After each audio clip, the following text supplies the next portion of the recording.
Bonjour à tous et bienvenue sur Monaco Info. Voici sans plus tarder les titres qui seront développés dans cette édition de fin de semaine.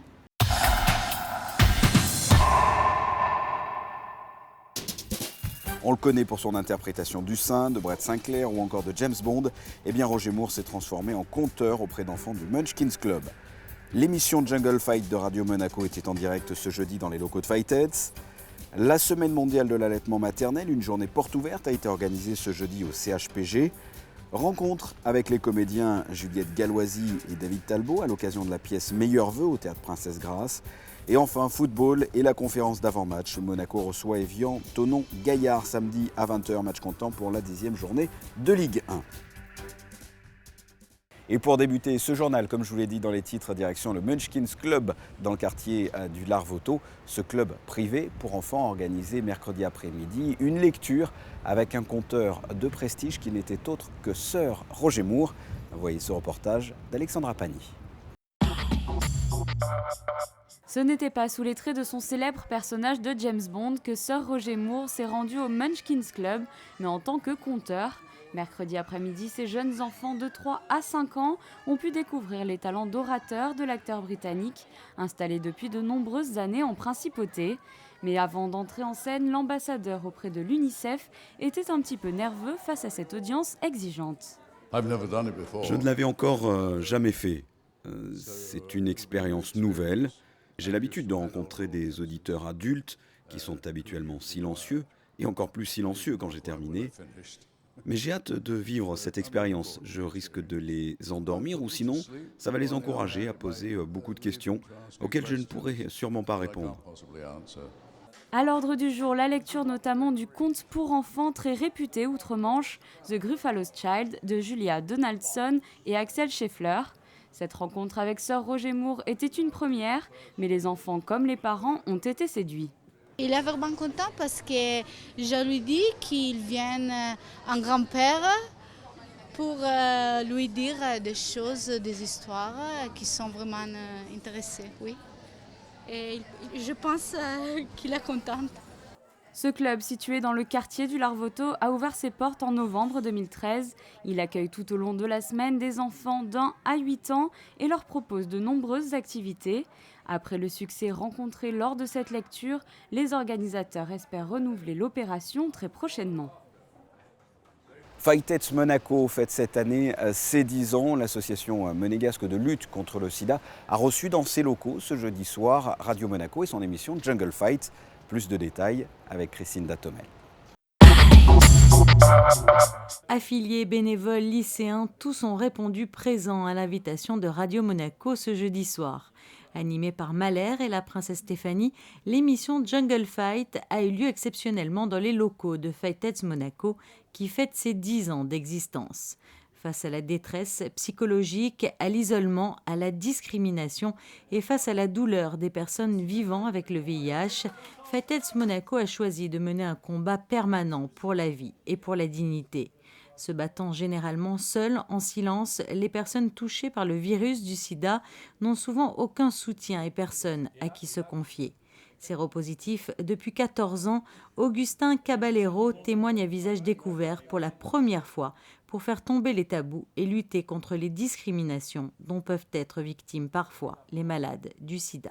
Dans le milieu professionnel, on ne peut pas imaginer qu'un jour, ça peut arriver à n'importe qui, je travaille dans les bureaux, voilà, et j'étais comptable et en fait, quand, on a envie d'en parler aux gens autour de soi et on ne peut pas parce qu'on perd sa place, on a peur de perdre sa place, donc toujours cette peur de pouvoir dire à quelqu'un, de le confier, voilà, je suis séropositif, ne vous inquiétez pas, mon boulot est bien fait, il a toujours été bien fait et un jour, moi j'ai eu ce problème-là, je l'ai dit à une secrétaire, une amie secrétaire et ce qui s'est passé, pour garder sa place, elle m'a, j'appelle ça balancer carrément, on va dire que j'étais séropositif.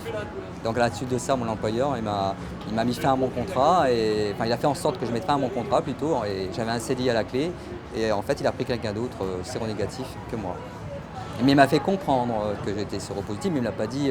Un employeur ne vous dira jamais la vérité. Quelconque employeur ne vous dira jamais voilà, c'est ça, j'en souffre quand je le dis, quoi. J'ai pas de mots pour expliquer ce que c'est que l'emploi. Il faut dire aux employeurs, que ce soit à Monaco, que ce soit en France, faut leur dire, je fais mon travail comme tout le monde, quoi, voilà. Il y a des gens peut-être qui sont malades, qui ne peuvent pas travailler, mais moi, j'ai aucun souci pour pouvoir retravailler.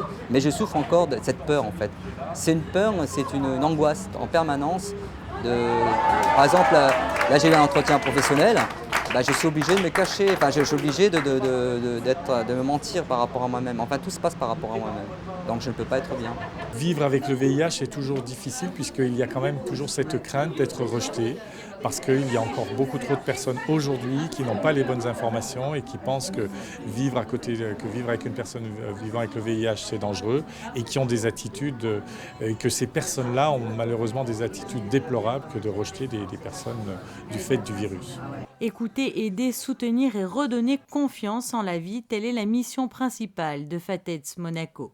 Tout au long de l'année, l'association propose des sorties, des week-ends de ressourcement et des activités ludiques, comme par exemple l'Oktoberfest, à laquelle viennent de participer les affiliés, mais aussi les bénévoles, comme Manuel Salazar. Je suis très sensibilisé avec cette maladie, avec le VIH-Sida.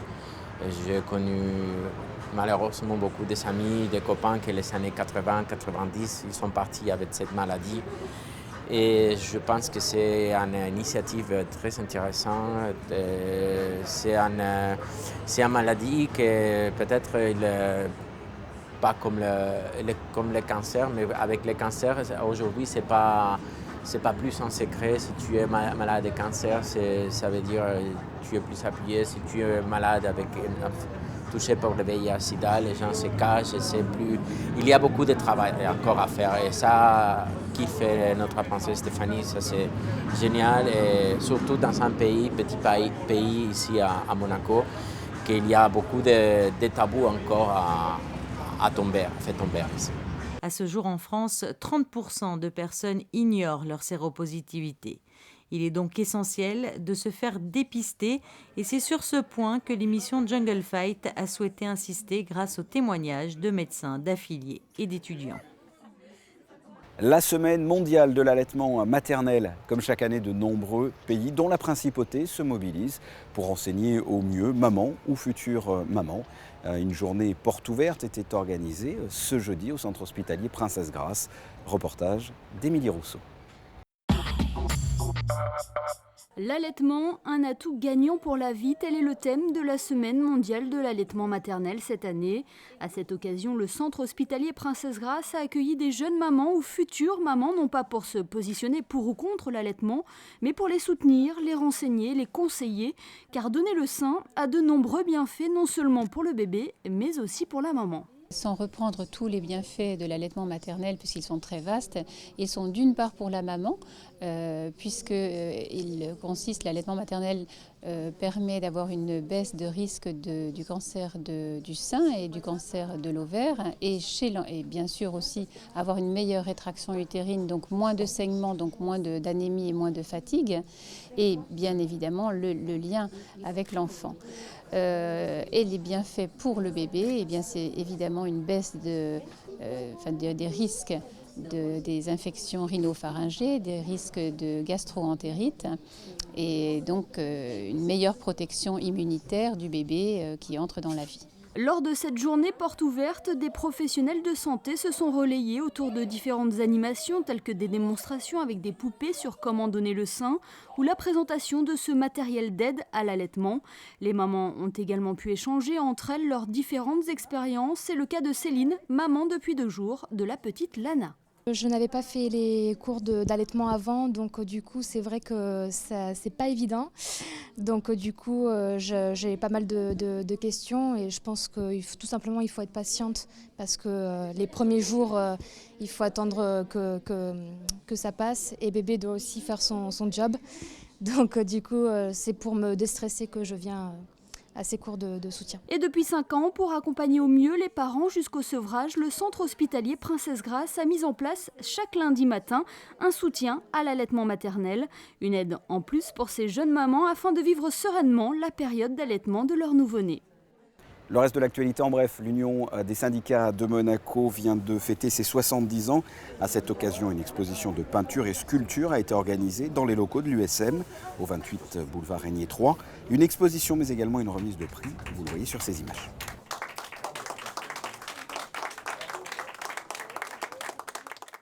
Culture avec la pièce Meilleurs vœux qui a été jouée au Théâtre Princesse Grace jeudi soir. Christine Datomel a rencontré les comédiens Juliette Galloisy et David Talbot. Reportage.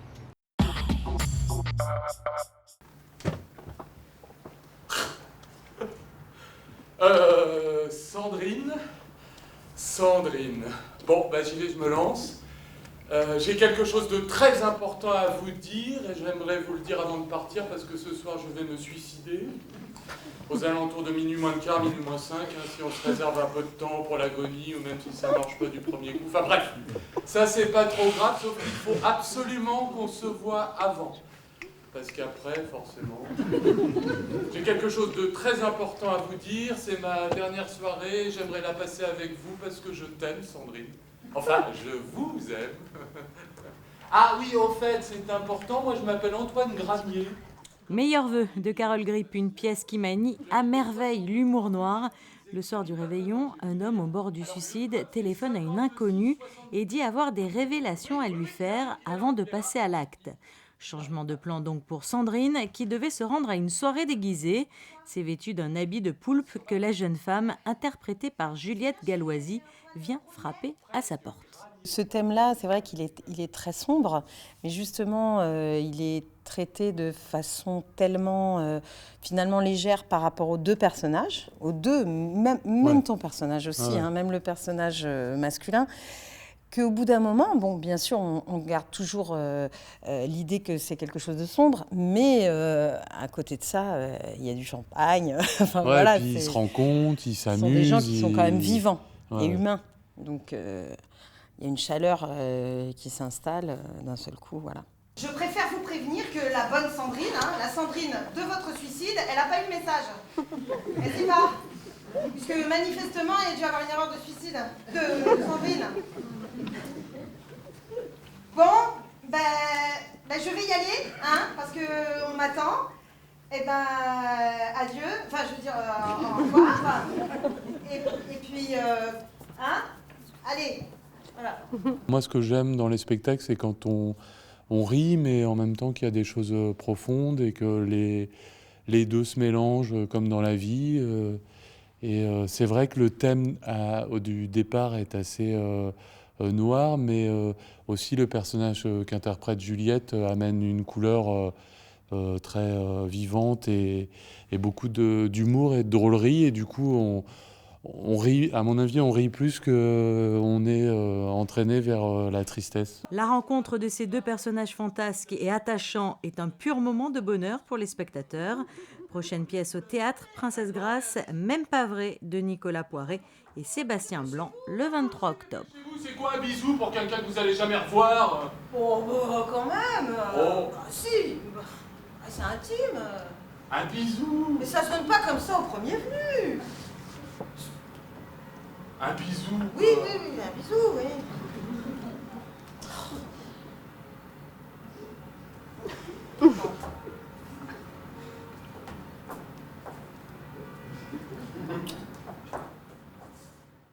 Parlons sport et football pour refermer ce journal. Monaco reçoit Évian Thonon-Gaillard samedi 20h au Stade Louis II à l'occasion de la 10e journée de Ligue 1.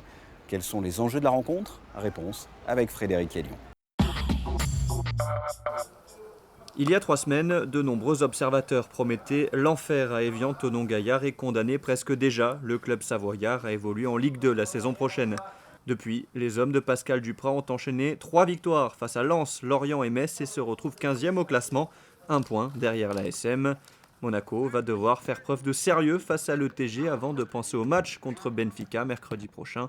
Depuis le début de saison, les Monégasques ont perdu à chaque fois leur match de Ligue 1, précédant celui de Champions League. Je pense que c'est plus difficile parce que c'est un match contre une équipe qui n'est pas une grande équipe, n'est pas le Paris, n'est pas Zénith, n'est pas Benfica.